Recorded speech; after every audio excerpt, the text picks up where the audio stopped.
Vamos entonces a dar comienzo a la sesión de hoy, que será una sesión de mañana, a lo largo de toda la mañana, y a la primera de las conferencias de este día de la Escuela Rosario de Acuña, que resulta ser el tercero y último en esta edición.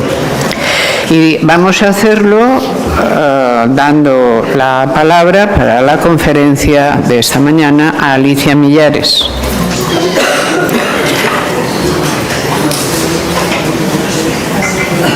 Estoy esperando a que las últimas personas se acomoden. No se hagan ilusiones, veo que han traído abanicos. Eso que han visto ahí fuera, que parece el sol, es el ojo del dragón del Mar del Norte. Se va a marchar dentro de 2 minutos y luego volverá el... Pero bueno, mientras tanto hagáis la ilusión. Ya está todo el mundo acomodado. Muy bien. Decía, damos inicio a la sesión de la mañana. La conferencia primera en esta sesión de mañana la tiene Alicia Millares. Alicia Millares es filósofa y escritora feminista. Fue jefa de gabinete de la Consejería de Educación y Cultura del Gobierno de Asturias, y me acuerdo perfectamente porque yo era la consejera. Entonces, de la misma manera, es doctora en filosofía por una tesis sobre Friedrich Nietzsche, de la que también me acuerdo muy bien porque yo era la directora. Como ven, tenemos una cierta vinculación. Bueno, tras esto, Alicia ha dedicado parte de su vida a la docencia, parte de su vida a la política. Y en política, por ejemplo, ha sido durante un tiempo asesora del Ministerio de Educación y Ciencia para desarrollar las unidades de mujer, entonces llamadas así, de mujer en el MEC. Y después con la vicepresidenta en Moncloa, con la vicepresidenta Teresa Fernández de la Vega, durante el mandato de esta, y más tarde con Alfredo Rubalcaba, durante un tiempo, donde también desarrollaba cuestiones de esta misma índole. Es integrante del Consejo Rector del Instituto Asturiano de la Mujer y secretaria de la Asociación Española de Filosofía María Zambrano. Ella estudió sobre todo como filósofa. Como filósofa siempre tenemos quizá una especial vinculación con alguna época filosófica, siempre es así, ¿no? En el caso de Alicia Millares, su estudio preferente fue la filosofía del siglo XIX. De ahí su elección de Nietzsche, pero también por lo siguiente, ella estudió muchísimo el impacto del darwinismo en el pensamiento del siglo XIX y sobre todo en la misoginia del siglo XIX. Cómo se calculó, y luego una cosa que me parece importantísima y cada vez veo que adquiere más relieve, que es la influencia en el sufragismo, en todo el movimiento sufragista, de la declaración de Séneca y de un libro posterior que es de 2 de las declarantes de Séneca, que es la Biblia de la Mujer. La Biblia de la Mujer quizás es un libro que deberíamos reeditar, porque el asunto es, el sufragismo cambió, hizo un fortísimo cambio en la base discursiva del primer feminismo ilustrado. Lo hizo también en un orden de continuidad, esto es la enorme vinculación que siempre tiene el derecho con la tradición del derecho natural, lockeano. Y eso es lo que aparece después en el pensamiento de la Biblia de la Mujer, porque tenemos que tener en cuenta que el gran sufragismo, la declaración de Séneca, llamada declaración de sentimientos, está hecha por personas que son profundamente religiosas. Y estas personas profundamente religiosas quieren buscar en la Biblia la inspiración para poder ser feministas. No la hay, no hay manera, ¿no? Y durante largo tiempo, muchas de ellas, como son reverendas cuáqueras, recuerden que solo los cuáqueros son los primeros que admiten que una mujer puede ser ministro en la congregación y dirigir la congregación, porque toman, como siempre hay que tomar una referencia bíblica textual, y entonces toman la de Dios no hace acepción de personas. Pues si no hace acepción de personas, no puede considerar si alguien es varón o mujer.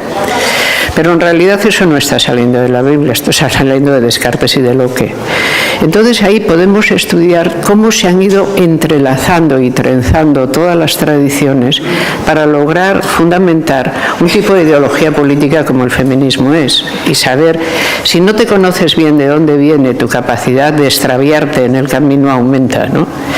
Entonces, a Alicia yo siempre le agradezco que se ha metido en las profundidades del 19 para ver fuentes muy distintas, fuentes de la misoginia, fuentes de fundamentación del feminismo y también qué ocurre con el feminismo y las grandes tradiciones religiosas, porque vean, estas personas que son biblistas, es decir, que lo que conocen bien es la Biblia, que estudian hebreo y llegan naturalmente a dominarlo, hebreo, arameo, caldeo, latín y griego por descontado,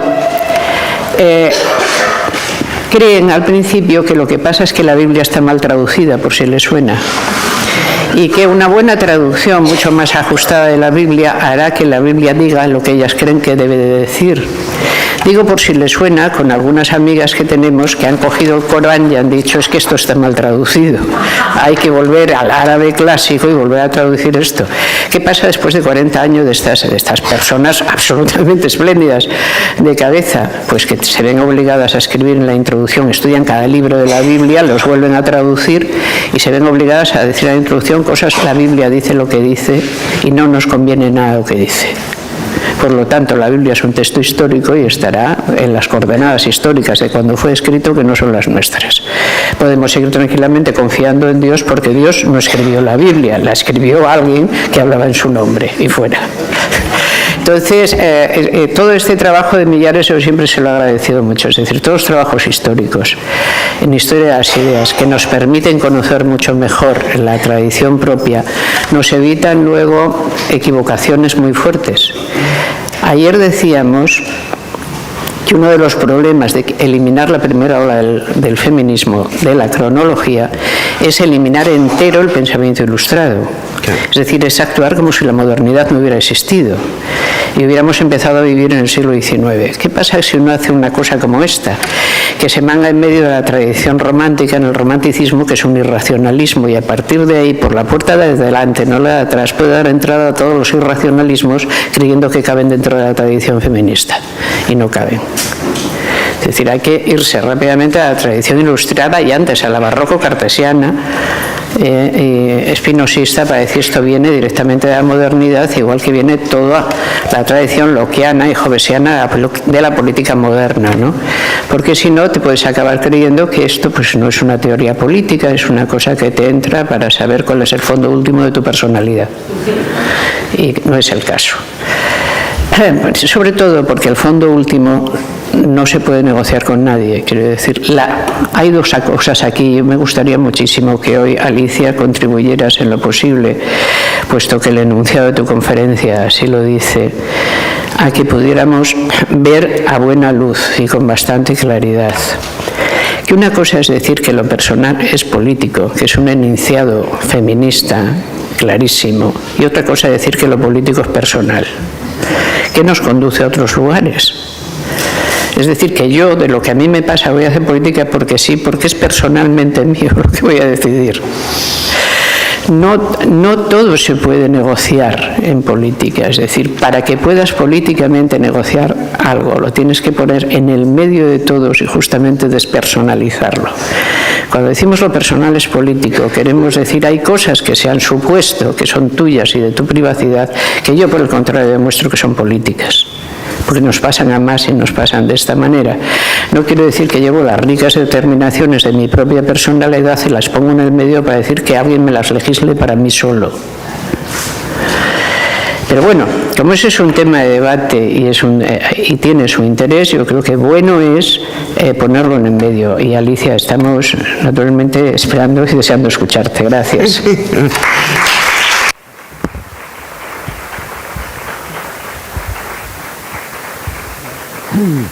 Bueno, ¿se oye? Bueno, gracias, Amelia. Se oye, ¿no? No, tienes que levantar. Gracias. Bueno, gracias, Amelia, por invitarme una vez más a la Rosario Acuña. Pero sobre todo, ya que te has extendido un poco en todo lo que es el 19, gracias por aceptar dirigirme la tesis. Es algo que siempre un doctorando, una doctoranda agradecerá eternamente a un profesor o a una profesora que realmente acepte el planteamiento de tesis. Y gracias sobre todo porque de alguna manera sí que me sugeriste, yo tenía Nietzsche pero no lo tenía de una manera muy vaga, el 19. Nunca agradeceré lo suficiente haberme metido en el siglo XIX y haberme metido en un autor como Nietzsche. Porque con Nietzsche se te abre, tienes necesariamente que tomar todos los hilos de su filosofía y realmente aprender del siglo XIX muchísimas cosas. Es un autor de una sugerencia que te lleva a otros autores y de esos otros autores a doctrinas. O sea que realmente yo creo que lo hemos comentado muchas veces. El siglo XIX es de una trascendencia brutal para realmente toda la tópica misógina que llega viva a nuestros días y que todavía no hemos sido capaces de desactivar esa tópica en muy buena manera y en muy buena medida. Y que también tengo la sensación en este siglo XXI que nos ocupa de una cierta vuelta a esa tópica misógina envuelta en un papel de celofán que hace que las personas crean que estamos ante algo nuevo y realmente lo que estamos es a una vuelta en muchas cosas en el siglo XIX, en la política, en el feminismo y demás. Bien. Por lo tanto, muchísimas gracias, Amelia. Lo sabes y te consta. Gracias al Ayuntamiento de Gijón por mantener esta escuela, por afrontar las posibilidades de polémica que el tratamiento de diversos temas pueda tener. Me temo que va a ser uno de ellos, como ya empezamos a ver. Y por otra parte, es lo lógico, cada vez que el feminismo analiza algo que no aparece del todo claro y alguien quiere imponer como si fuera claro y meridiano, pues no nos queda otra que aguantar la que se nos cae encima. Pero al final ganaremos. Porque la razón se impone sobre la emocionalidad. Y respecto a lo que voy a plantear hoy, bueno, pues no voy a plantear nada distinto de lo que ya ha salido.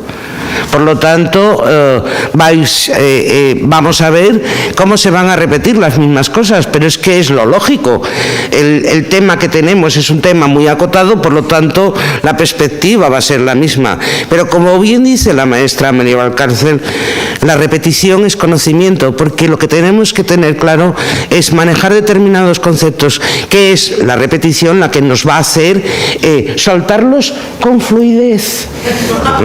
Soltarlos con mucha fluidez e incorporarlos. Por lo tanto, la repetición es buena. Es una de las mejores maneras para hacer cristalizar nuestra agenda. Se llama necesaria redundancia en semiótica. Eso es. La necesaria redundancia se llama en semiótica. El ser humano ha aprendido a lo largo de su vida memorísticamente.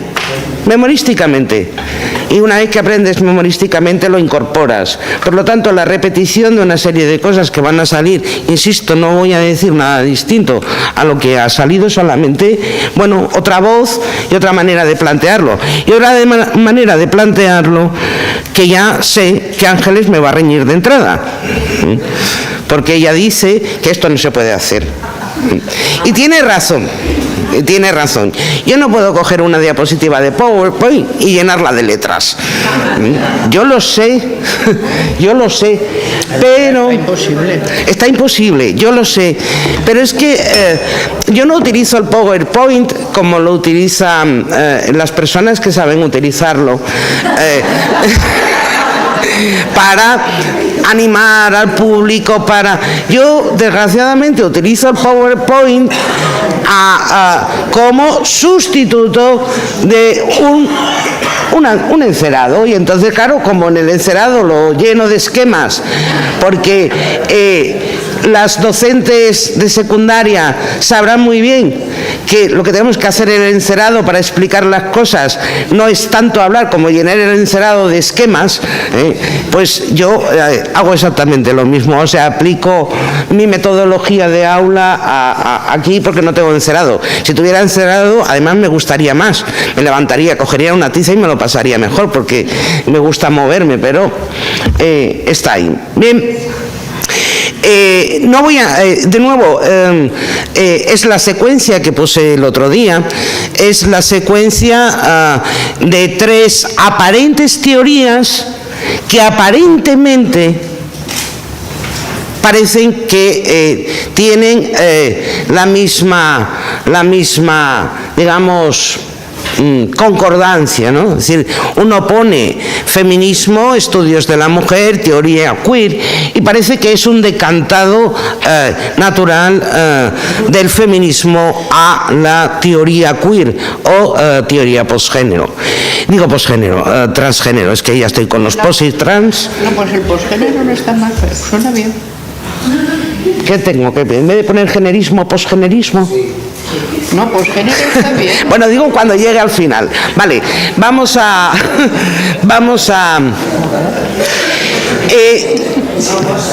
¿qué tengo yo claro? Es decir, yo es que además cada vez tengo más claro que la teoría queer y transgénero no es un decantado de la teoría feminista. Cada vez lo tengo más claro. Y no será porque además ayer la iluminación que me dio Pablo Iglesias ya lo tenía clarísimo, ¿no? Cuando se siente fascinado por los estudios de la mujer y no nombra para nada el feminismo. Realmente sí que creo que hay un corte profundo. Es decir, como ya percibimos en los años 90, el corte profundo que se estaba empezando a dar del feminismo a los estudios de la mujer, que denunciamos en su momento, como muchísimos planteamientos de estudios de la mujer no tenían en cuenta para nada la teoría feminista, que habían tomado la categoría género como una categoría analítica, pero que perversamente y pervirtiendo esa categoría, porque en muchos de los estudios de la mujer ya empieza la perversión de la categoría género, pervirtiendo eso, utilizan la categoría analítica género para señalar las diferencias entre las mujeres. Y eso ha sucedido en muchísimos planteamientos de los estudios de la mujer. Cómo se utiliza la categoría género para señalar las diferencias entre las mujeres, como tú comentaste, Rosa, ¿no? Y además incorporando a esos estudios de la mujer categorías filosóficas que venían del posmodernismo, el postestructuralismo, y como Amenia, aunque el otro día no lo citaste, como venía también esos estudios de la mujer, se vieron implementados por toda la teoría del multiculturalismo. Entonces, ahí ya empieza a haber puntos de disonancia muy fuertes entre el feminismo, que es una teoría política que tiene una agenda política, y unos estudios de la mujer que con esas fuentes externas del posmodernismo, postestructuralismo y multiculturalismo, lo que van a hacer es meterse en un caparazón donde van a señalar de manera preferente más que aquello que todas las mujeres compartimos, aquello que nos diferenciamos las mujeres, y para ello van a utilizar categorías que de nuevo después van a pasar a la teoría queer, que es el énfasis en el lenguaje, el énfasis en la subjetividad, el énfasis en la diversidad, el énfasis en la identidad. Todo eso ya está tratado por los estudios de la mujer. ¿Cómo utilizó el feminismo? Porque yo creo que conviene también, y también lo apuntaste el otro día, ¿cómo utilizó el feminismo la categoría género, sexo, género, vamos a decirlo así? Es decir, uno de los planteamientos por excelencia fundamentales del feminismo, desde sus inicios, fue la abolición. Es decir, el feminismo tiene como fin y objetivo desactivar la categoría sexo-género, porque han sido categorías que han ordenado las estructuras sociales, colocando a las mujeres en una posición subordinada respecto de los varones. Por lo tanto, el feminismo como teoría política pretende transformar la realidad, y la única manera de transformar la realidad es abolir la categoría sexo-género, ¿vale? Por lo tanto, ese es el planteamiento del feminismo.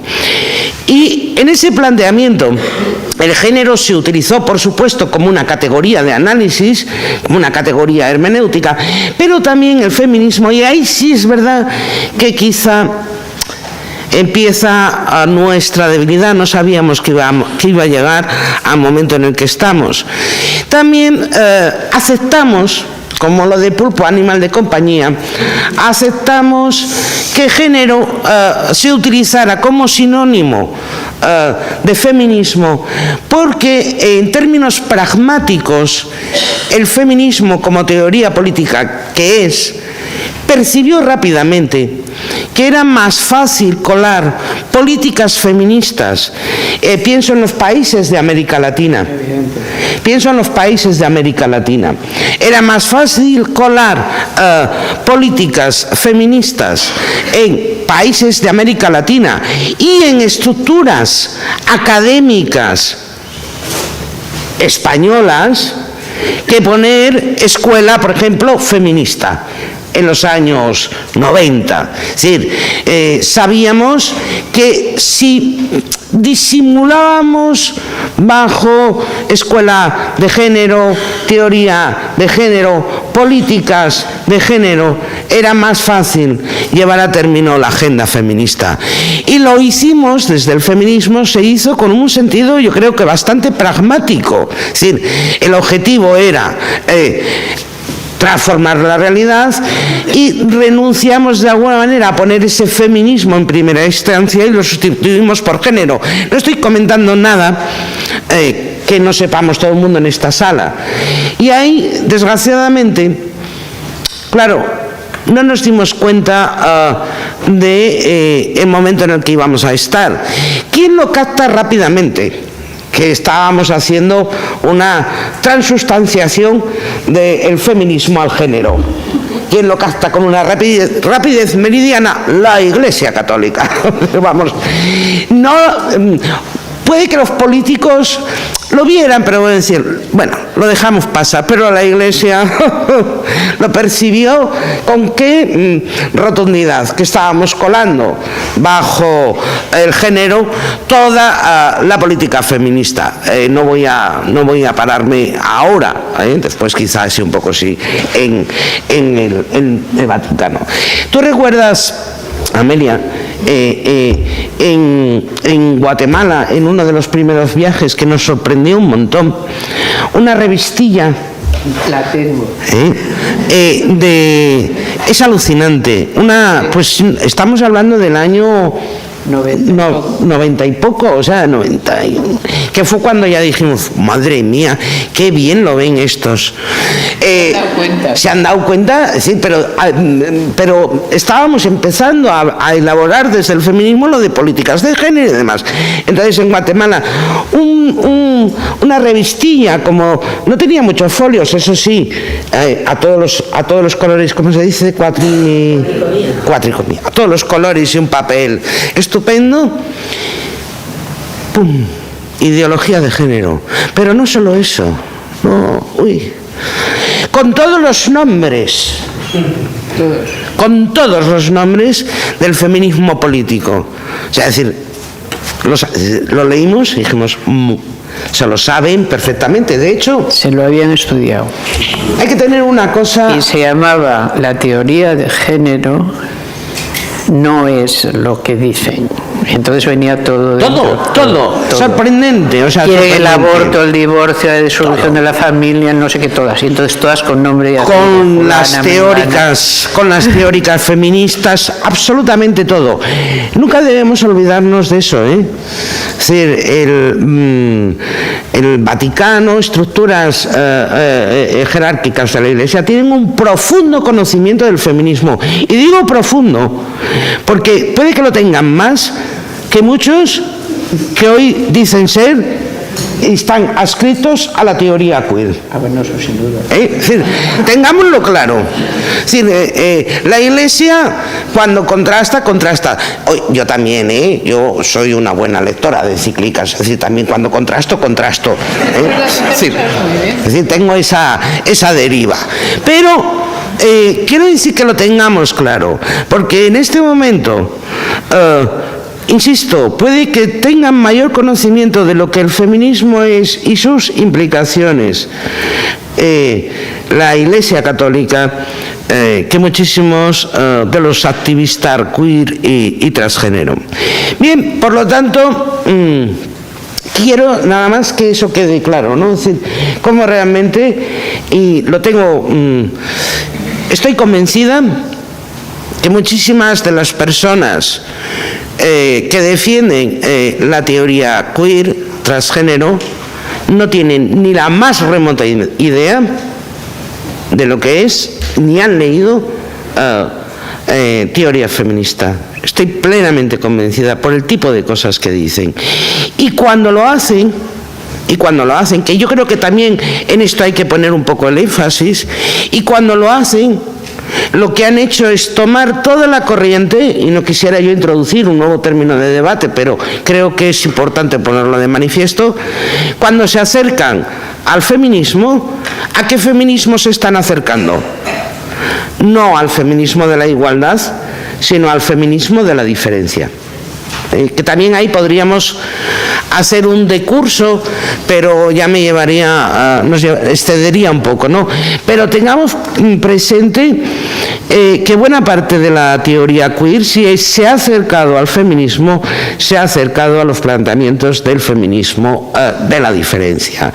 Y que en muy buena medida dicen y afirman cosas que estaban presentes ya en el feminismo de la diferencia. Por lo tanto, eso por un lado. ¿En qué consiste la teoría queer? Bueno, como lo ha dicho las personas que han intervenido antes de que yo. Digamos, si yo tuviera que resumir en pocas frases en qué consiste la teoría queer, es en lo que pongo ahí arriba, es el deseo el que produce realidad. Y a ese deseo que produce realidad, y que por lo tanto el deseo no es estático, es decir, porque tengamos en cuenta que el deseo no es estático, la voluntad deseante es una voluntad cambiante. Hoy deseo A y deseo B. Si tú concibes que el deseo construye realidad y que el deseo no es estático, es decir, sino que realmente está permanentemente en movimiento, lo que se va a producir es el nomadismo de género, y van a defender de manera absoluta la reivindicación de nomadismo de género, que luego matizaré ya más en qué consiste. Bien, a lo largo de estos días se han planteado algunas preguntas, y no es que tenga yo ocasión de responderlas, pero bueno, vamos, como voy un poco de coche escoba de lo de estos días, vamos a contestar algunas de ellas. Una de las preguntas que ha salido a lo largo de estos días es: ¿qué significa ser mujer? ¿Verdad? Que ha salido constantemente. Bueno, realmente yo no tengo ni idea. Yo no tengo ni idea. Pero con carácter absoluto parecen saberlo de manera clara: A, el Vaticano; B, el determinismo biológico; y C, la teoría transgénero queer. Vamos, que se lo saben de qué manera. Mucho mejor que las interesadas. Mucho mejor que las interesadas. ¿Recuerdan aquello? Solamente voy a hacer pequeños flashes, ¿no? El Vaticano se lo sabe como nadie. El que más se lo sabía de todos era Juan Pablo II. No quiero tirarme por la pendiente de la Iglesia, que me lo pasó muy bien. Pero el que más se lo sabía de todos ellos era Juan Pablo II. ¿Recuerdan aquella maravillosa El genio de las mujeres? Que se lo sabía de qué manera. Es decir, nos iba describiendo lo de... no quiero entrar, pero solamente recuerden que para Juan Pablo II las vocaciones de las mujeres y los varones eran distintas. Es que es fascinante. La vocación de los varones es una vocación petrina, a imitación de San Pedro. Por lo tanto, el espacio suyo es el espacio de lo público y del poder. Petrina. Y la vocación de las mujeres es una vocación mariana, a imitación de la Virgen María. Hoy hay muchas mujeres que parecen tener vocación mariana porque tienen esa capacidad altruista para quedarse embarazadas y ceder sus hijos a terceros. Es decir, imitan aquello que decía Juan Pablo II. ¿Hay mujeres con vocación mariana? Sí, las hay. ¿Tenemos que regular el mundo porque haya mujeres con vocación mariana? No, en absoluto. Habrá que decirles que lo suyo es un poco raro, que se lo hagan mirar. Bien, eso es el Vaticano. Amelia lo ha comentado en su primera, en la introducción de su conferencia y del curso. El determinismo biológico, que es realmente cuando cristaliza, con que cristaliza, todo el mundo lo sabe, ¿no? Es decir, Rousseau es uno de los primeros autores que realmente hace esto, pero por eso digo el siglo XIX. ¿Quién lo fija de manera absoluta? Las mujeres somos naturaleza y nada más que naturaleza. Lo fija el siglo XIX. Todo lo que hemos dado en llamar misoginia romántica. No te voy a citar a Darwin, porque siempre lo hago. Siempre cojo la cita de Darwin en El origen del hombre, donde dice lo que los sexos son y cuáles son las funciones. Pero pensémoslo, el origen del hombre. No un panfleto. En El origen del hombre, Darwin desarrolla toda la temática respecto de los sexos, varón y mujer, y las funciones diferenciadas. Y no le dedica una cita a pie de página. Es decir, dedica páginas y páginas a decir lo que es el naturalismo de las mujeres. No voy a citar a Darwin, pero sí voy a citar a mi querido Nietzsche. Me encanta. Para que veamos cómo realmente se construye una tópica misógina basada en la naturalización de las mujeres.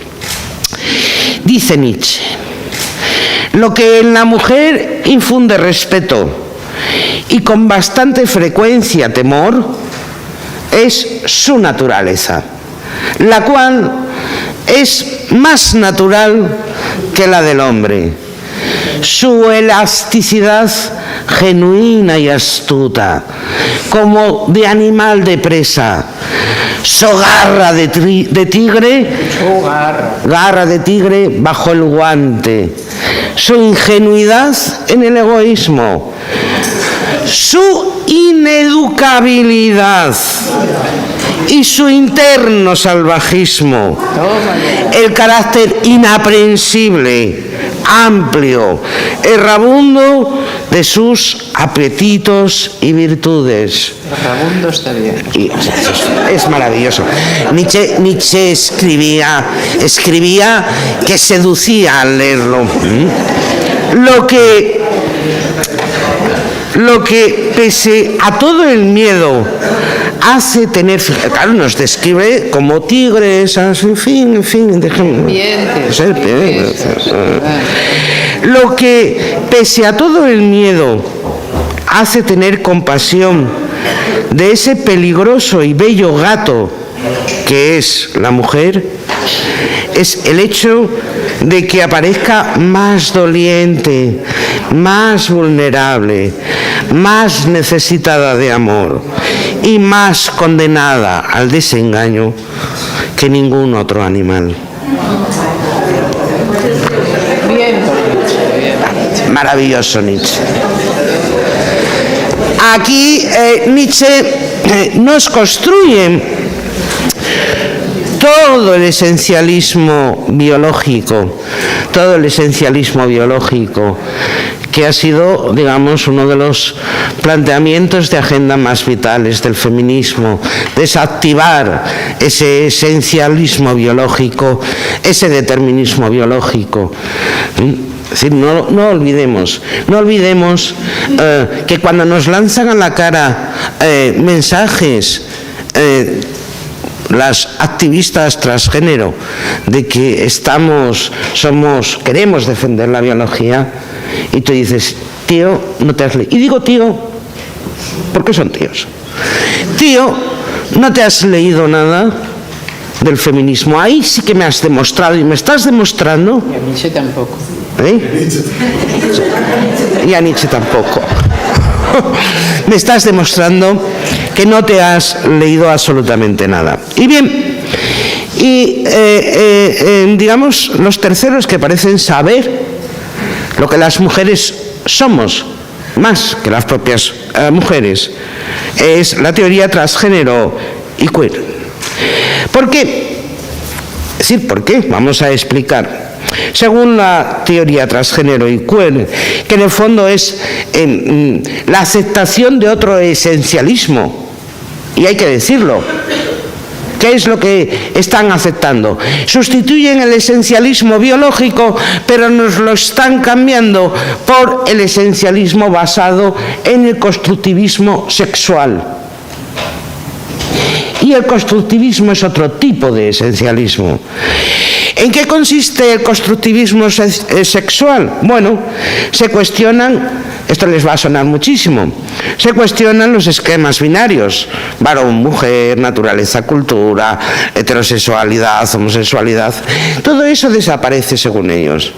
Es decir, no, es una construcción pura y demás. De ahí derivan que la diferencia sexual no existe, porque el cuerpo es una construcción imaginaria. Olvídense de todo lo que nos sucede con nuestro cuerpo. Es una construcción imaginaria.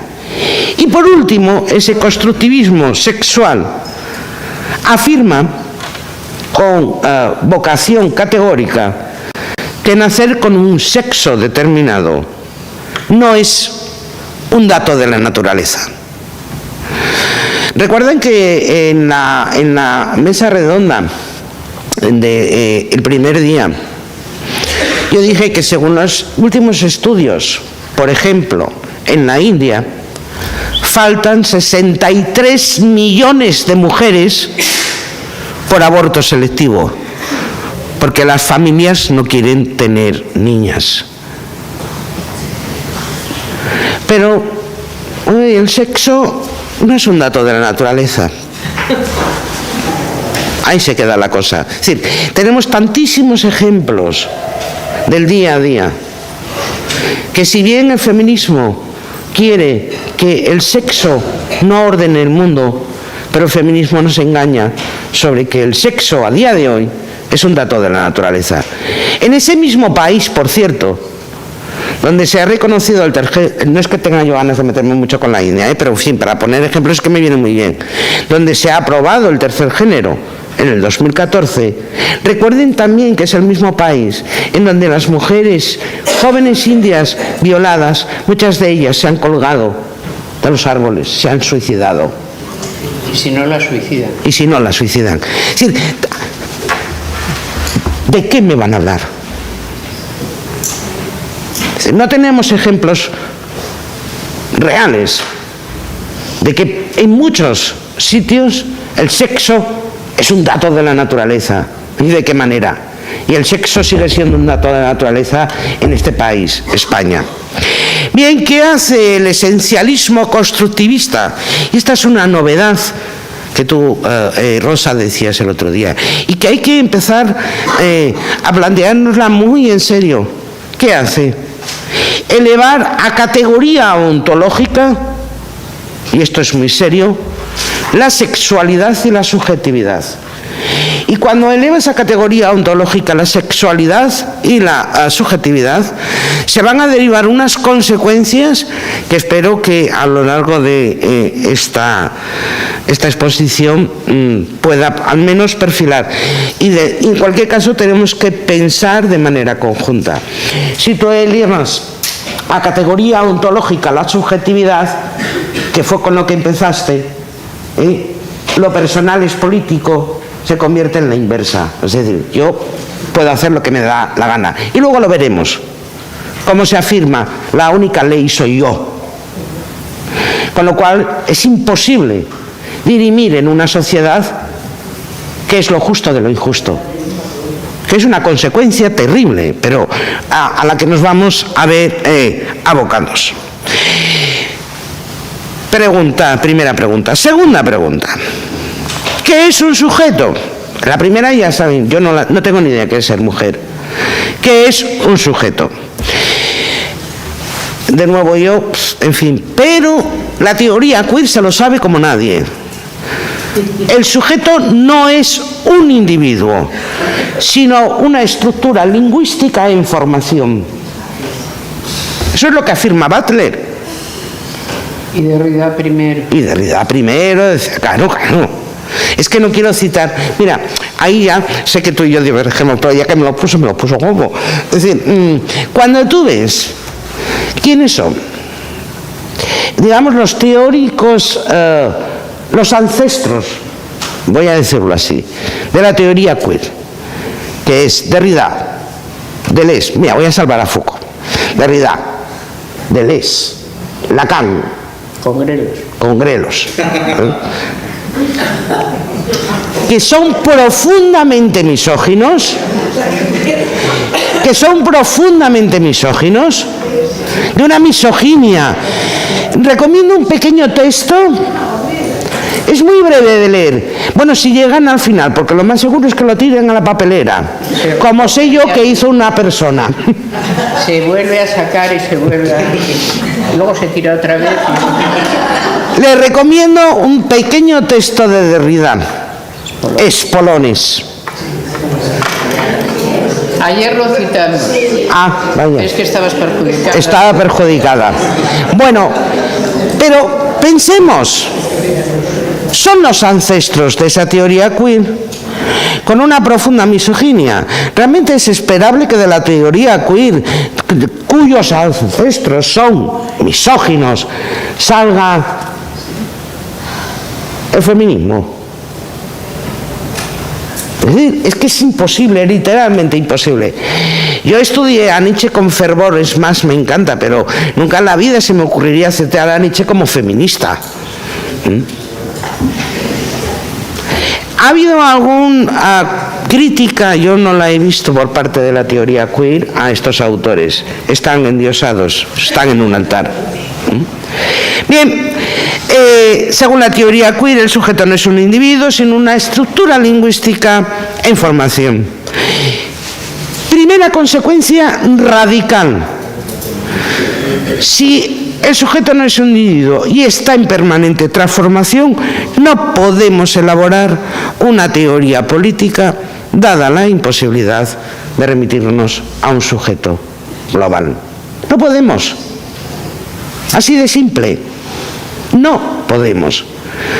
Si los sujetos están en permanente transformación, y esto sí es verdad, que forma parte de la teoría queer en sus inicios, porque luego veremos cómo en 2006 cambia la cosa, es una teoría que en principio parecía eminentemente despolitizada. Bien, pero peor aún, el sujeto es un individuo, no es un individuo, sino una estructura lingüística en formación, y además la democracia, Butler lo afirma así, es tortuosa. O sea, la democracia no es es imperfecta, pero de todas las formas de gobierno, digamos que es la mejor. No, podría haber definido eso. No, dice la democracia es tortuosa. Y por lo tanto tenemos que aceptar, dado que la democracia es tortuosa y el sujeto está en permanente transformación, tenemos que aceptar que la diversidad, la divergencia, la fragmentación, la ruptura, el conflicto, eso no lo digo yo, lo afirma Butler. Es decir, menudos planteamientos para tejer justicia social, ¿verdad? Son fantásticos. Y para tejer política. En fin. Tercera pregunta. No va a ir todo de preguntas, ¿eh? Pero, a ver, Ángeles, reconozme que estas tres están un poco mejor. Tercera pregunta. ¿Existe el patriarcado? No. Según la teoría queer, no podemos hablar de un patriarcado universal. No existe. Niega la existencia de un patriarcado universal. Consecuencia inmediata. ¿Qué hacemos aquí nosotras hablando de androcentrismo? Que hemos dicho todos estos días. Tú, Arakis, ayer todo el rato. Sí, no existe. Ahí sí nos aclaramos, no existe el patriarcado. Por lo tanto, no existe el androcentrismo. Así que yo padezco ilusiones perceptivas. Padezco ilusiones perceptivas. No estoy viendo lo que veo. Es decir, androcentrismo, no, por favor, una escala evolutiva donde nada más que aparecen homínidos, esto no es androcéntrico, es que padezco una ilusión perceptiva, y ustedes también. ¿No estará sacando eso? Sí. ¿Vale? Pero, desgraciadamente, el ser humano tiene una tendencia muy notable al centrismo. Es decir, casi diría que desde que empezamos a proferir conceptos e ideas complejas. Así que un centrismo seguro que se sustituye por otro. Es decir, es casi inevitable. ¿Qué hace la teoría queer? Por supuesto, el androcentrismo no existe, yo padezco ilusiones perceptivas, no puedo decir nada de esto, etcétera, etcétera, pero lo sustituye por otro centrismo. ¿Cuál es? El egocentrismo. ¿Y por qué digo el egocentrismo? La cita, esta vez no pude omitirlo. Es criticando el transfeminismo, criticando el concepto de binarismo,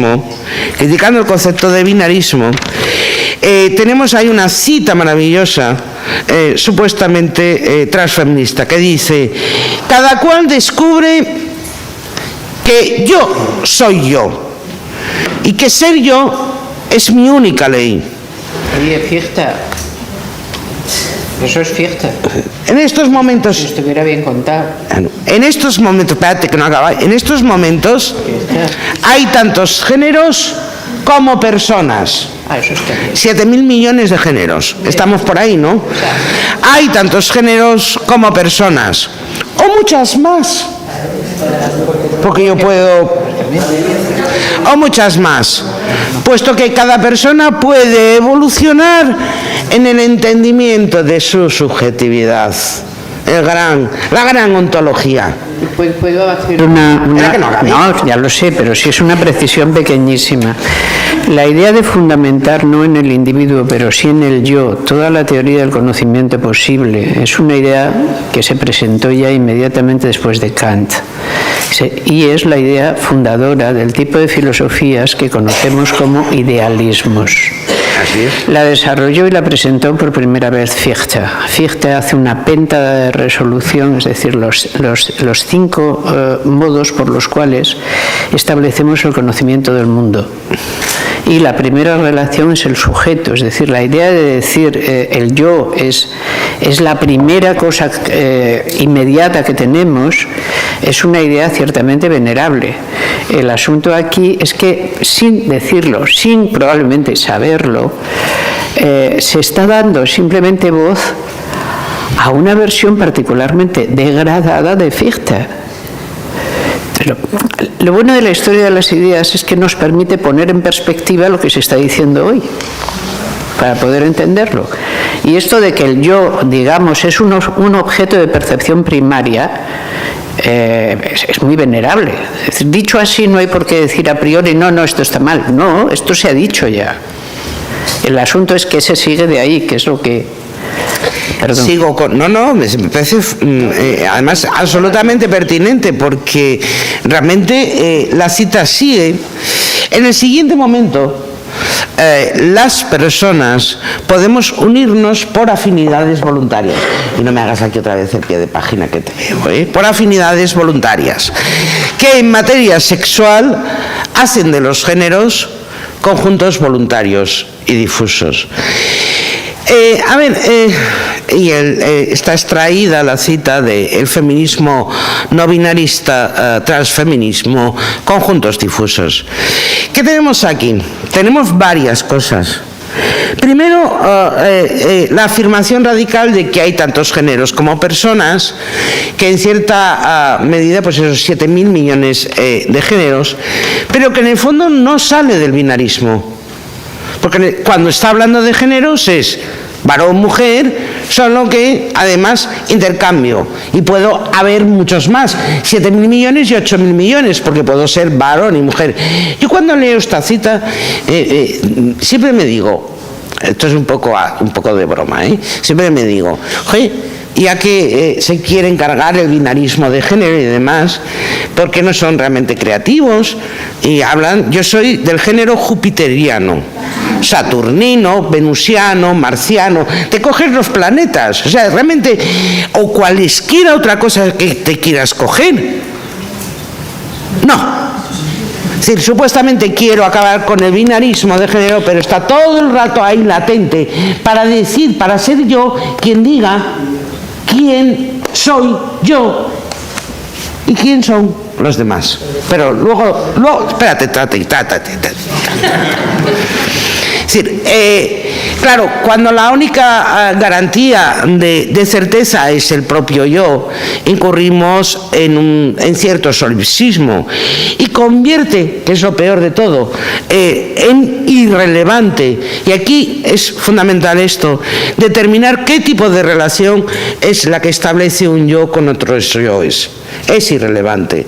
Y por lo tanto, si es irrelevante definir y determinar ese tipo de relación que establece un yo con otros yoes, lo que se convierte ya en confuso y difuso es poder establecer si ese tipo de relaciones son justas o injustas, dignas o indignas, de dominio o de sumisión. Son para la teoría queer, eso es irrelevante. ¿Por qué? Porque lo que van a hacer es realmente tomar la autodeterminación sexual como una categoría absoluta. De nuevo volvemos a una categoría absoluta y ontológica. Y ahora vamos a ver un poquito esto de la autodeterminación sexual, porque creo que nos viene muy bien para separar la diferencia que hay con esta expresión autodeterminación sexual, sea tomada desde la óptica de lo queer o sea tomada desde la óptica del feminismo. Dicho de otra manera, la autodeterminación sexual conduce a caminos divergentes, sea la teoría queer quien la haga o el feminismo. Para lo queer, la autodeterminación sexual es un fin en sí mismo. Y ese fin en sí mismo es ya de por sí lo relevante, aunque suponga, y esto es importante, considerar el propio cuerpo un bien de mercado. De ahí que la teoría queer sea favorable, porque como la autodeterminación sexual es un fin en sí mismo, por eso es aceptable que el cuerpo se convierta en un bien de mercado y por eso es aceptable la pornografía, la prostitución, el alquiler de vientres, etcétera, etcétera. Es decir, si alguien lo decide, punto pelota, aquí se acaba. Por el contrario, para el feminismo, la autodeterminación sexual, esto es, las preferencias individuales, no pueden suponer y eso lo tiene claro el feminismo, no pueden suponer un lastre para el logro social de la justicia sexual. Y ahí diferimos totalmente con la teoría queer.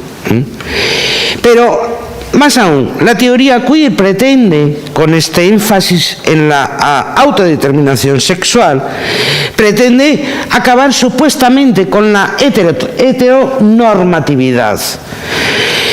¿Pero lo logra? ¿Esto es así? Yo creo que no, que se está dando paso a una nueva normatividad. Es decir, la heteronormatividad está siendo sustituida a día de hoy por la queer normatividad. ¿Vale? Por ejemplo, querida Ángeles, ayer sufriste un ataque de queer normatividad. Y lo tenemos que tener claro. Es decir, nos hemos liberado de los ataques del patriarcado. Vamos a ser benévolas, es decir, vamos a ilusionarnos. Vamos a ilusionarnos. Sí, pero el problema es que en este momento hay una queer normatividad que pretendidamente, es decir, lo queer pretendía erradicar la heteronormatividad, por lo tanto la jerarquización, y lo terrible es que a día de hoy la queer normatividad no solo ha acabado con esa jerarquización, sino que ha dado lugar a una nueva jerarquía basada en la diversidad sexual. Ayer a ti te ataca una masculinidad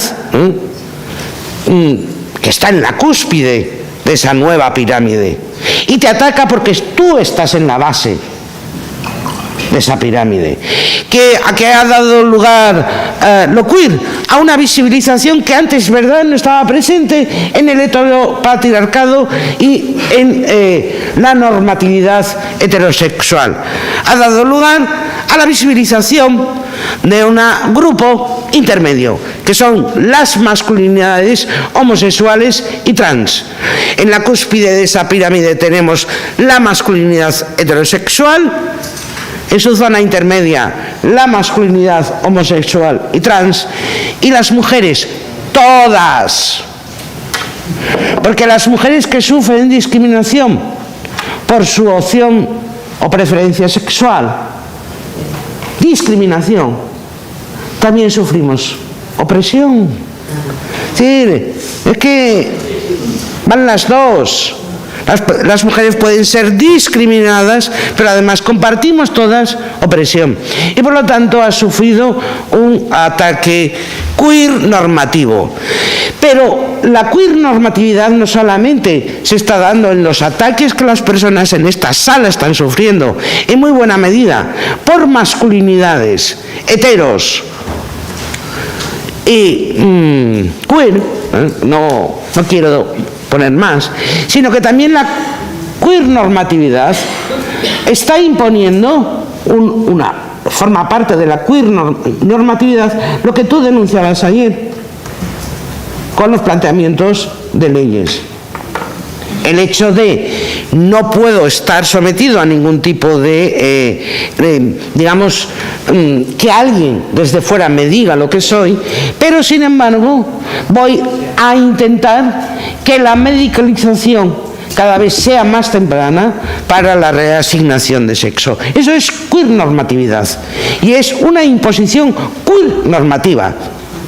Y es una imposición queer normativa y hay que empezar a decirlo. Bueno, no sé lo que me dirán hoy a mí, pero en fin, hay que empezar a decir que una imposición queer normativa es la aceptación de que una categoría ontológica subjetiva sea elevado a derecho, como es lo de identidad de género, género fluido, etcétera, etcétera.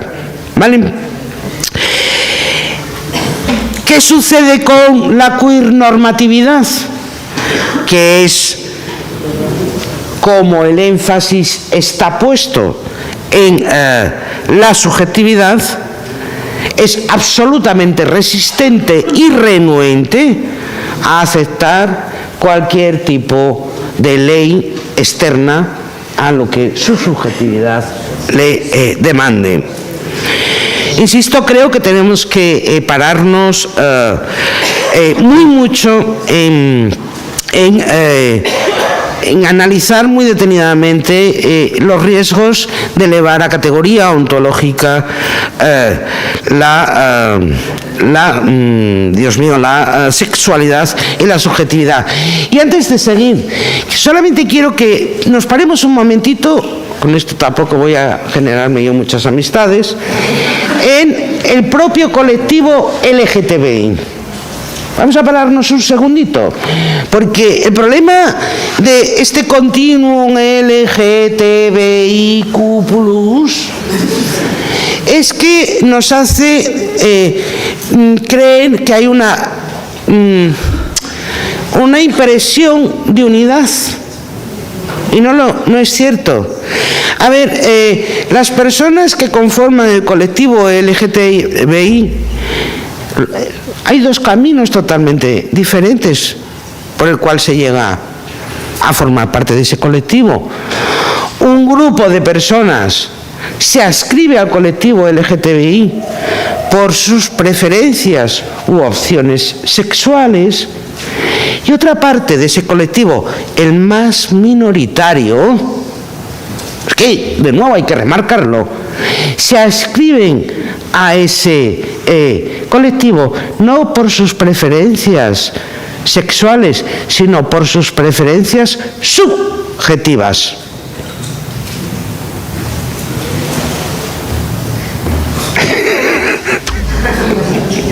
Es que ya les estaba enseñando la larga lista de... Canadá es un sitio más exacto y siempre desarrolla todas las ideas hasta el punto de que ni una sola punta de la hoja de arce quede vacía. La cosa se llama exactamente LGBTTTTIQQAAP, lo cual quiere decir lesbian, gay, genderqueer, bisexual, demisexual, transgender, transsexual, two-spirit, intersex, queer, questioning, asexual, alias, pansexual and polyamorous. Así que venga ya la lista en condiciones. Bueno, pero por eso ya han puesto el plus, para no tener que poner el... A ver, quisiera... No. Bueno, le podemos hacer una foto luego. Quisiera que volviéramos otra vez a la adscripción del colectivo LGTBI, porque es muy importante. No es lo mismo adscribirte a un colectivo en relación a tu opción o preferencia sexual que adscribirte a un colectivo por tu preferencia subjetiva o preferencia de género. Es más, da lugar también, y necesariamente tiene que dar lugar, a agendas absolutamente diferentes y divergentes. Es decir, tengámoslo en cuenta. Y tengamos en cuenta que es más minoritario aquellos que acceden al colectivo por preferencias subjetivas, pero sin embargo están marcando y pautando al colectivo en su totalidad. Y la consecuencia de ese marcar el colectivo en su totalidad, que ya se está viendo, como Ana pusiste de relieve el otro día, es la invisibilización, por ejemplo, de las lesbianas, pero luego será la invisibilización de los gays. Y cuando además por la queer normatividad hayan logrado la medicalización temprana de muchísimas personas jóvenes, luego además serán denostados, porque eso está sucediendo, por haberse reasignado el sexo, porque lo bueno es quedarse en la subjetividad y en una preferencia subjetiva cambiante. Y esto está sucediendo.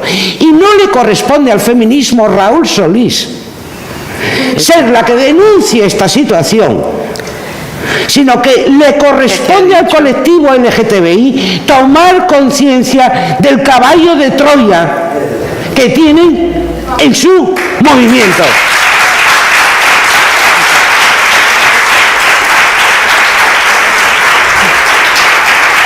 Acabo. Acabo. Ayer, qué bien que lo citaste, porque además, pero me diste la oportunidad, porque es que me salió redondo, digo, qué bien, dice, perfecto. Cuando citaste los principios de Yogyakarta, Ángeles, y después Ángeles, como siempre, pone trabajos y recados, y yo voy y pico siempre, porque me encanta bucear también, encima lo paso de vicio. Entonces me metí, aunque me dolían bastante los ojos, me metí en los signatarios de los principios de Yogyakarta. Por cierto, lo primero que hay que decir, son 29 personas, pero que no iban mandatadas por sus países, iban a título personal. Ningún país, es decir, eran de distintos países: Argentina, Australia, Nueva Zelanda, Gambia, Kenia. Es decir, a mí hubo cosas que me sorprendió, pero no tanto. Establecen los principios donde, por primera vez, oye, no hay conflicto en lo que es género y en lo que significa género o gender, porque digamos que siempre desde el feminismo sabíamos que no tenía el mismo significado género en la cultura anglosajona que en la cultura hispana. Pero en el 2006 se unifican criterios, por fin ya no hay conflicto en lo que significa género, tanto para la cultura anglosajona como para la cultura hispana y las otras culturas, porque si no cito a las otras culturas me van a llamar etnocéntrica. Hay mucho chino. Otras culturas, ¿vale? Es curioso. Bien, bueno, pues ahí se diseña ya una unificación de sentido de lo que es género. Las personas que van a título personal, y hay dos peculiaridades. La mayor parte de ellas, como bien decías ayer, son personas vinculadas. Dos de ellas pertenecen al Alto Comisionado de los Derechos Humanos. Mary Robinson va a título de ex alta comisionada y Louise Arbour es la que en ese momento es la alta comisionada para los derechos humanos. La mayor parte de los que van allí a título personal, es que tengo que poner el énfasis de manera absoluta, a título personal, son, oh casualidad, relatores o ex-relatores de las Naciones Unidas. Y otra parte de los que van allí, por ejemplo, el caso de la persona que va desde Argentina, es un activista transgénero. Y quiero pararme en el caso de Argentina. Salen de allí, o sea, es como si nosotras nos reunimos aquí, imagínenselo. Nos reunimos aquí, los principios de la Rosario Acuña, somos más que 25, somos bastantes más. No tendríamos el éxito que tuvieron esos a título personal. Van, se reúnen, vuelven a sus países, es decir, las recomendaciones que salen de allí es que se extienda a Naciones Unidas, a los países, etc. Oye, con una facilidad consiguen que los países acepten los principios de Yogyakarta y se pongan a legislar respecto a leyes de identidad de género. Uno de los primeros, Argentina. Argentina en el 2012 legisla una ley de identidad de género. ¿Cómo vamos con lo del aborto? Es que, por favor, es decir, hay que empezar a hacer comparaciones. O sea, señores y señoras que se reúnen a título personal logran que determinados países comiencen a elaborar, oye, leyes maravillosas de identidad de género. Y en aquello que ha sido lucha permanente del feminismo, ahí estamos.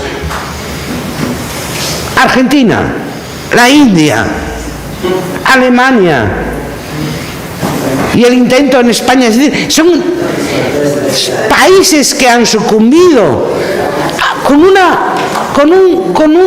en menos de 5 años, de 7 años, a lo que 25 personas a título personal escriben en unos folios.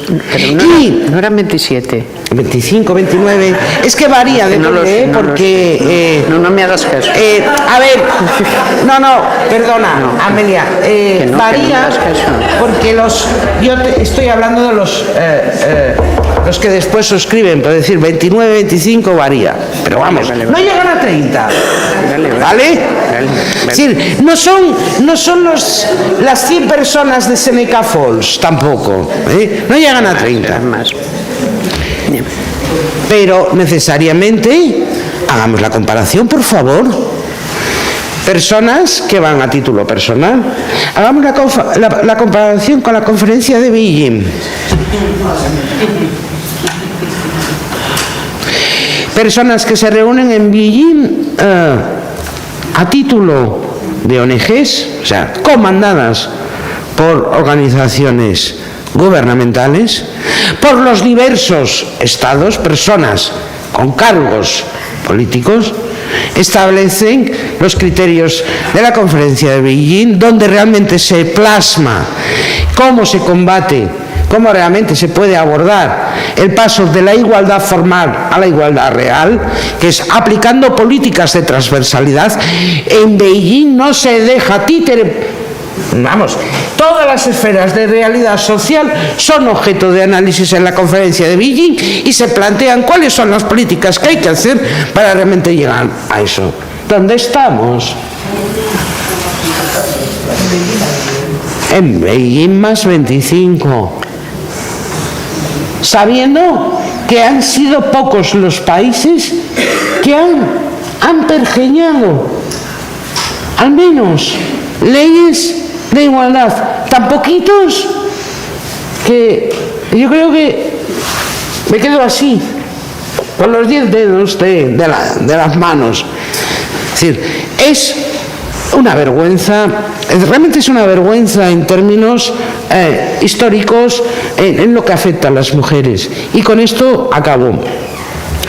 Yo estoy convencida de que Beijing cierra la tercera ola del feminismo. Es decir, estoy convencida, pero no solamente puede ser un acto de fe mío, cada vez tengo más datos que me corroboran que esa tercera ola ha concluido. Yo creo que la conferencia de Beijing es el cierre de esa tercera ola, donde se recoge de manera absoluta y total la agenda, y que estoy en una nueva cuarta ola con nuevas problemáticas.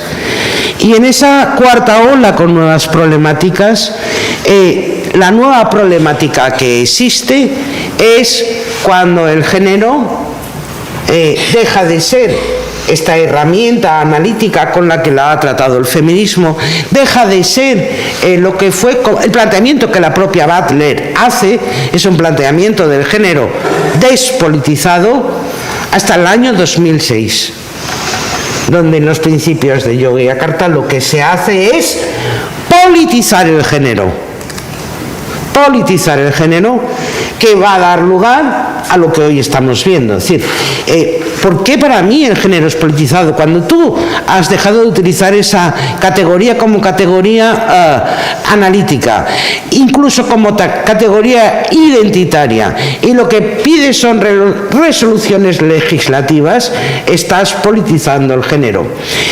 No le quiero llamar transgenerismo, porque realmente pienso que para luchar contra eso, porque hay que luchar, es decir, no seamos ingenuas, hay que luchar. Para luchar contra eso es oportuno darle un nombre. No le quiero dar el nombre de transgenerismo, por una razón, por lo que ayer muy bien también nos explicó Ángeles. En el proceso de toma de consideración de la proposición de ley de identidad de género, como cada vez íbamos afinando más en nuestras razones en contra de esa ley, es cuando deciden subsumir a las personas transexuales en las personas transgénero, para que así nos pudieran acusar de una manera, como ayer se hizo, de transfobia. Por lo tanto, evitemos la palabra trans. No le podemos llamar a esto transgenerismo. Yo le he llamado generismo, pero es solamente a título, hasta que demos entre todas con la palabra que mejor describa qué es la politización del género y la invisibilización a la que está llevando a las mujeres a cabo. Por lo tanto, esta cuarta ola tiene como objetivo no solamente llevar a término aquello que en la tercera ola ha quedado inconcluso, que es la mayoría, sino luchar contra el generismo. ¿Y qué es el generismo? El género generado. Es que ya como les gusta el juego de palabras, a mí también, ¿eh? El género generado por disposición de la voluntad, ¿vale? Género generado por disposición de la voluntad, pero politizado y regularizado por ley en sus variantes de nomadismo de género. Reconozcan que al menos me he esforzado, ¿eh? No. Tienes que decir rizomático. Luego si no afinamos. Sale rizomático, te falta un trozo. Luego la afinamos. Variantes de nomadismo de género. Identidad de género, género sentido y género fluido. Y aquí lo dejo y muchísimas gracias. A ti.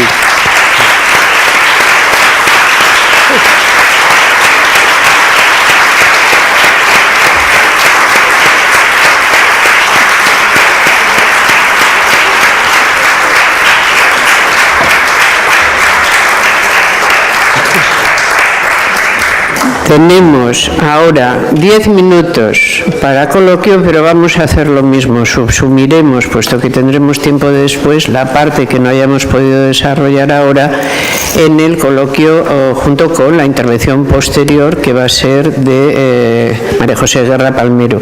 Yo simplemente, Alicia, antes de ello te quería pedir alguna precisión y en todo caso decirte una cosa. Vamos a ver,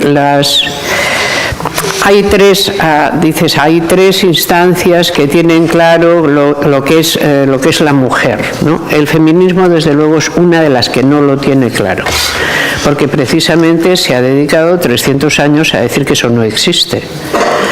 Que eso que se llama la mujer tiene demasiadas fuentes heteronormativas, heterónomas más bien. Bueno, heteronormativas y heterónomas son lo mismo. Permitan que dé un trago de heteroagua de mi heterovaso, porque si no, no me voy a poder, yo necesito aquí la cosa. El asunto es, está la Santa Madre Iglesia, por supuesto, está la tradición, por descontado.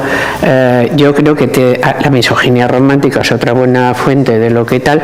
Tú has citado a la Santa Madre Iglesia, a la propia el queer, determinismo biológico, al determinismo darwinista, sí, bueno, que es la biología, pero claro, quizás que lo subsumes dentro del determinismo biologista, claro, porque lo es.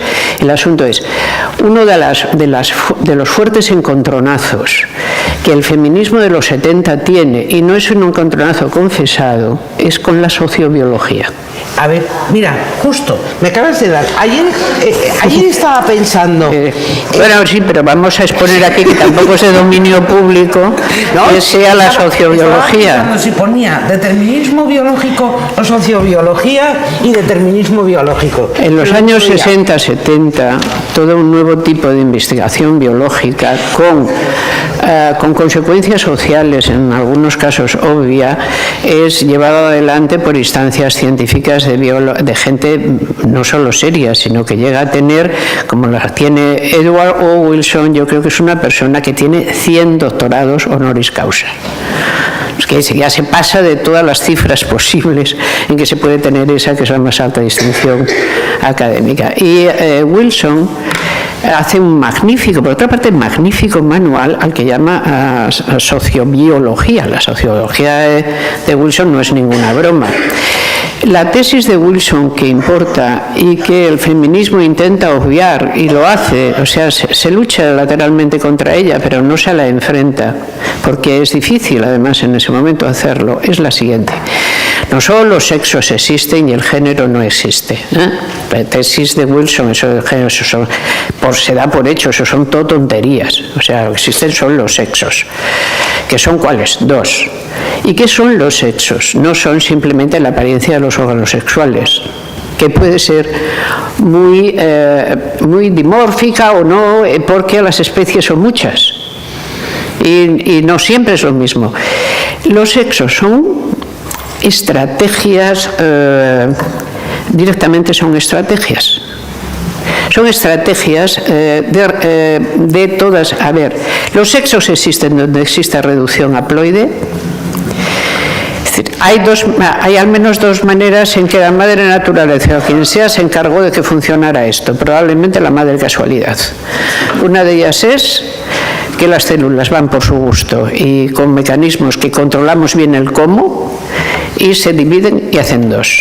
Y hay otro tipo de ellas que resulta que 2 hacen una. ¿Por qué? Porque previamente hay una reducción haploide que deja el medio cromosoma de cada, ¿no? La mitad de los cromosomas. Y necesitan otra mitad para formar una. A quedarse con la mitad le llamamos la reducción haploide, te quedas con la mitad y después ya el cigoto es una nueva célula que empieza a proliferar a una gran velocidad. ¿Y qué tiene la siguiente ventaja? Es muchísimo más adaptativa que aquellas que no tienen reducción haploide. ¿Por qué? Porque permite la introducción de novedad constantemente. La reducción haploide, el paramecio, más o menos lo que hay que pensar, el pobre paramecio, desde el día que nació la primera paramecia, sigue siendo paramecio hasta el día de hoy. Pero la reducción haploide es una cosa tal que resulta que nos puede dar toda la enorme variedad de formas de vida que habitan el planeta. Porque justamente permite combinaciones de genes que vienen de sitios diferentes. La mayor parte de las especies, pues por lo tanto, y por eso funcionan por reducción haploide y ya está. ¿Qué son los sexos? Las estrategias por las cuales la reducción haploide tiene el éxito de formar un cigoto completo, una célula germinal completa.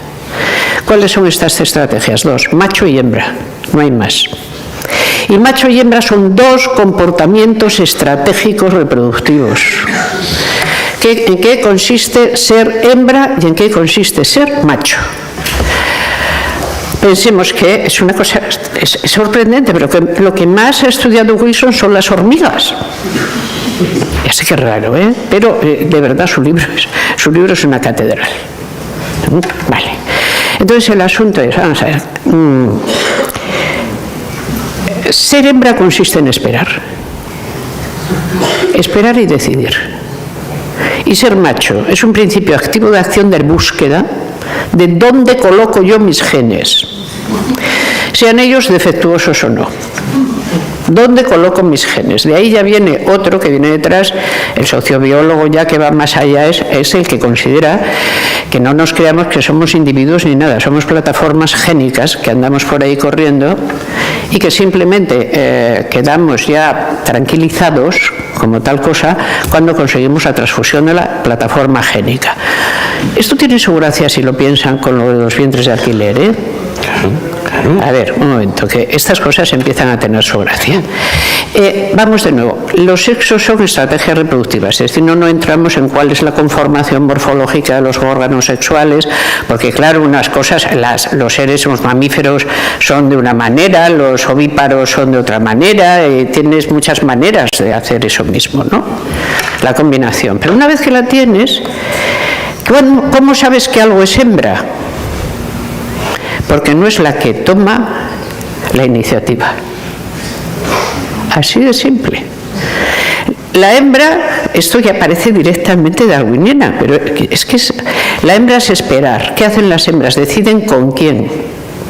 No deciden. Sí, la estrategia hembra, el macho es proliferante, digamos, proliferante, rápido y corretón. Yo ya no sé cómo decirlo. Quiero decir que el macho pulula y la hembra espera. Una mosca puede esperar que aparezcan por ahí otras moscas machos. Si le quitamos a la mosca macho un trocito de ala, muy pequeña, la mosca hembra no le hará ningún caso. La hembra espera al mejor, el que no tiene ningún defecto. ¿Por qué? Para que esa enorme inversión que va a hacer, que es justamente poner huevos o parir, no resulte una inversión sacrificada en vano. Tiene que esperar lo mejor que haya en el mercado. Todos los machos están en el mercado, pero solo algunos son interesantes. Entonces, esto naturalmente se complica, es decir, la novela como ven empieza muy bien, ¿no? Es una cosa fantástica. Claro, cuando esto en pleno 70, Wilson sale con la sociobiología y todo lo demás, y el feminismo está por el contrario con decir el género, la única solución que adquiere el feminismo es decir, la sociobiología es una cosa muy mala a la que no se le responde, y seguimos hablando de lo nuestro. ¿Qué es esto? Porque estamos convencidas de que esto es una realidad normativa humana, pero ni mucho menos una realidad natural. Ahí, digamos, hay un enfrentamiento que debería haberse producido, no se produce. Estas cosas luego tienen consecuencias también. Hasta que se escribe el gen egoísta no pasa tanto tiempo, ¿no? Y ya aparece la teoría de la plataforma génica, que se va por otro lado. El asunto, si los sexos son estrategias reproductivas, lo que Wilson quiere decir es que por encima de cuál sea la morfogénesis de la sexualidad, la estrategia reproductiva es mucho más importante. Por lo tanto, que los órganos sexuales tienen que existir, pero obviamente no son los absolutamente determinantes si no existe la conducta que lleva a su utilización como tales. De alguna manera que yo no acabo de captar a fondo, en Wilson hay también una traslación de la morfología a la conducta, a la pragmática. Y todo esto nos aparece a finales del 20 y probablemente forma una episteme. Es decir, lo que Foucault llamó epistemes es cuando todo un periodo de tiempo, sin darse cuenta, piensa en los mismos términos, realidades que son, sin embargo, no siempre contiguas. Y el feminismo tiene que especializarse en las grandes epistemes, porque el feminismo no habla solo de las mujeres. ¿Por qué? Si no, no nos podríamos permitir el lujo de decir que no sabemos qué son. El feminismo define lo humano. Claro. Es otra cosa distinta. Y es una teoría supervivencial de lo humano. No nos parcialicemos. Entonces, ahí yo creo que, por eso te decía, Alicia, que si habías pensado que después de todo ahí está otra cosa ahí, ¿no? Sí, de hecho pensaba hasta en ponerla, es decir, la sociobiología y sobre todo por todo lo que tiene que ver la sociobiología con el énfasis que pone también en el determinismo hormonal, que es apasionante, claro. Que sería apasionante, pero realmente para lo de hoy, para mí era inabarcable.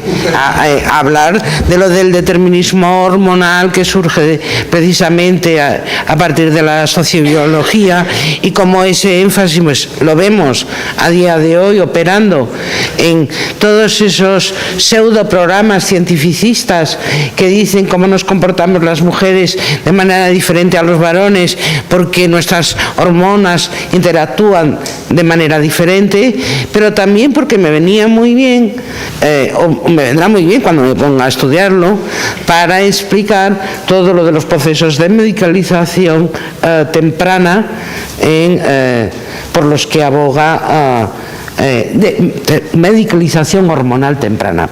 Vamos a ser hormonal y de más tipos. Tienes que hacer a veces retrasos, hay mucho más. A ver, que me parece todo un tema, pero sinceramente vamos, hay una que la hipófisis responda de lo que se está diciendo. María José Guerra quiere la palabra. Voy a hacer una cosa, le doy la palabra a María José Guerra, suspendemos y me voy a fumar y derivamos ya el posterior debate después de las dos conferencias. Solo una notita muy pequeña y es que sí, hay que pegarlo más. Sí. Y es que, claro, esto tiene, diríamos, una continuación no solo en el ámbito sociobiológico, sino en toda la cultura popular enorme, con una figura que es Helen Fisher, Anatomía del Amor, donde vuelve a partir de ese paradigma a los esquemas más tradicionales que uno se pueda imaginar, a justificar las formas del cortejo, de la promiscuidad masculina, etcétera, etcétera. Y eso ha tenido un éxito Totalmente. en la cultura popular enorme. Y conviviendo efectivamente con la deconstrucción, diríamos, de los patrones de género. Y claro, eso son los elementos que vuelven a reforzar el sistema. Y con respecto a Wilson, que yo recuerdo trabajarlo duro, a Wilson, a Dawkins, claro, todo está lleno de metáforas, además, de contenido que reproducen el par masculinidad-feminidad y los papeles activos y pasivos y toda la retórica, diríamos en este sentido sí del género, aplicada a la biología. Totalmente. La verdad es que es un tema apasionante, todos esos hilos, ¿no? O sea, que animo a todas las mujeres jóvenes que habéis hecho biología de vuestra medicina. causa, que por favor alguien de vosotras entre en ese hilo, porque os va a ser, va a ser muy apasionante ver las conclusiones de ese hilo. Yo, sinceramente, ya inabarcable para mí. A las 11:30, por favor.